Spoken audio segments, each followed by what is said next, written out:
Day. And firstly welcome back to my YouTube channel life with Soumya. And ಇದು ಬಂದ್ಬಿಟ್ಟು day 3 of weight loss recipe ಆಗಿರುತ್ತೆ. And ಇವತ್ತಿನ ಬ್ರೇಕ್ಫಾಸ್ಟಿಗೆ ನಾನು ಮಾಡ್ತಿದ್ದೀನಿ ಓಟ್ಸ್ ದೋಸೆ.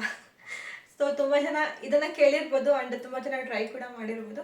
ನಾನು ಸ್ವಲ್ಪ ವೆರೈಟಿಯಾಗಿ ಮಾಡ್ತಾ ಇದ್ದೀನಿ. ಸೊ ಸ್ವಲ್ಪ ಲೆಂತಿ ಪ್ರೊಸೆಸ್ ಇರೋದ್ರಿಂದ ಓಟ್ಸ್ನ ಮುಂಚೆನೇ ಸೋಕ್ ಮಾಡಬೇಕಾಗುತ್ತೆ. ಸೊ ಹಾಗಾಗಿ ನಾನು ಮುಂಚೆನೇ ಸೋಕ್ ಮಾಡಿ ಇಟ್ಕೊಂಡಿದ್ದೀನಿ. ಈ ಬೌಲಲ್ಲಿ ಇಷ್ಟು ಓಟ್ಸ್ಗೆ ಒಂದು ಸ್ವಲ್ಪ ನೀರು ಹಾಕ್ಕೊಂಡು ಒಂದು ಹಾಫ್ ಆನ್ ಅವರ್ ಸೋಕ್ ಮಾಡಿ ಇಟ್ಟಿದ್ದೆ. ಸೊ ಈಗ ಬನ್ನಿ ಬ್ಯಾಟರ್ ರೆಡಿ ಮಾಡ್ಕೊಳ್ಳೋಣ. ಸೊ ಬ್ಯಾಟರ್ ರೆಡಿ ಮಾಡ್ಕೊಳ್ಳೋದಕ್ಕೆ ಒಂದು ಜಾರ್ ತೊಗೊಂಡಿದ್ದೀನಿ. ಈ ಜಾರಿಗೆ ಏನು ಸೋಕ್ ಮಾಡಿ ಇಟ್ಕೊಂಡಿದ್ದೆ ಓಟ್ಸ್ ಅದನ್ನು ಹಾಕ್ತಿದ್ದೀನಿ.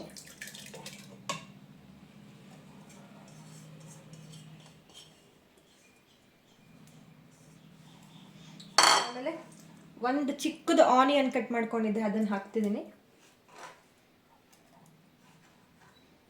ಆಮೇಲೆ ಹಾಫ್ ಚಿಲ್ಲಿ, ಸ್ವಲ್ಪ ಜೀರಿಗೆ ಹಾಕ್ತಿದ್ದೀನಿ.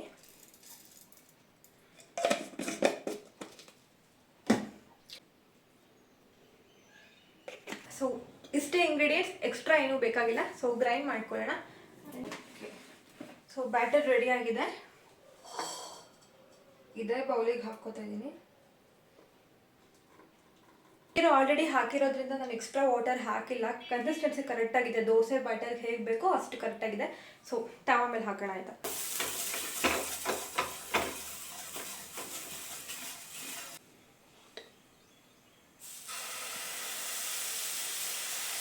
ಸೇಮ್ ಸೆಟ್ ದೋಸೆ ಥರ ಹಾಕಿದ್ರೆ ಅಷ್ಟೇ ಆಯಿತು.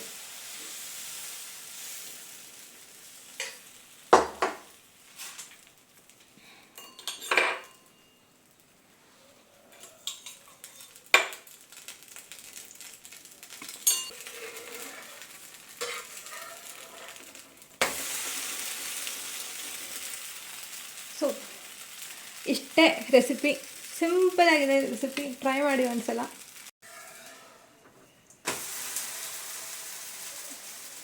ಇಷ್ಟ ಆಯ್ತಾ ರೆಸಿಪಿ? ಇನ್ಸ್ಟ್ಯಾಂಟ್ ಓಟ್ಸ್ ದೋಸೆ ಮನೇಲಿ ಪಕ್ಕ ಟ್ರೈ ಮಾಡ್ತೀರಾ ಅಂತ ಅಂದ್ಕೊಂಡಿದ್ದೀನಿ. ಟ್ರೈ ಮಾಡಿ ಆಯಿತಾ.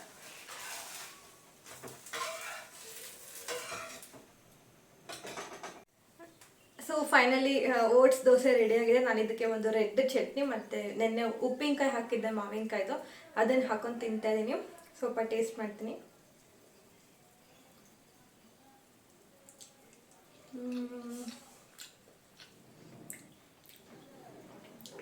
ಸೇಮ್ ನಾರ್ಮಲ್ ದೋಸೆ ಥರನೇ ಟೇಸ್ಟ್ ಸಿಗುತ್ತೆ. ಆ್ಯಂಡ್ ಬಟ್ ತುಂಬ ಸಾಫ್ಟಾಗಿ ಚೆನ್ನಾಗಿದೆ ನೋಡಿ, ವೆರಿ ಸಾಫ್ಟ್. ಉಪ್ಪಿನಕಾಯಿ ಜೊತೆ ಟ್ರೈ ಮಾಡೋಣ. ಟೇಸ್ಟ್ ಮಾಡಿ ಕಳೆದೋಗ್ತೀರ. ಎಸ್ಪೆಷಲಿ ಮಾವಿನಕಾಯಿ ಉಪ್ಪಿನಕಾಯಿ ಸಿಕ್ಕಾಬಳೆ ಸಖತ್ತಾಗಿದೆ. ಆ್ಯಂಡ್ ಈ ಒಂದು ಬ್ಲಾಗ್ ನಿಮಗೆಲ್ಲ ತುಂಬ ಇಷ್ಟ ಆಗಿದೆ ಅಂತ ಅಂದ್ಕೊಂಡಿದ್ದೀನಿ. ಇಷ್ಟ ಆಗಿದ್ರೆ ನನ್ನ ಚಾನಲ್ ಸಬ್ಸ್ಕ್ರೈಬ್ ಮಾಡಿ, ಬೆಲ್ ಐಕಾನ್ನ ಒತ್ತಿ, ಹಾಗೆ ನಿಮ್ಮ ಫ್ಯಾಮಿಲಿ ಫ್ರೆಂಡ್ಸ್ಗೆಲ್ಲ ಶೇರ್ ಮಾಡಿ ಆಯಿತಾ. ಬಾಯ್.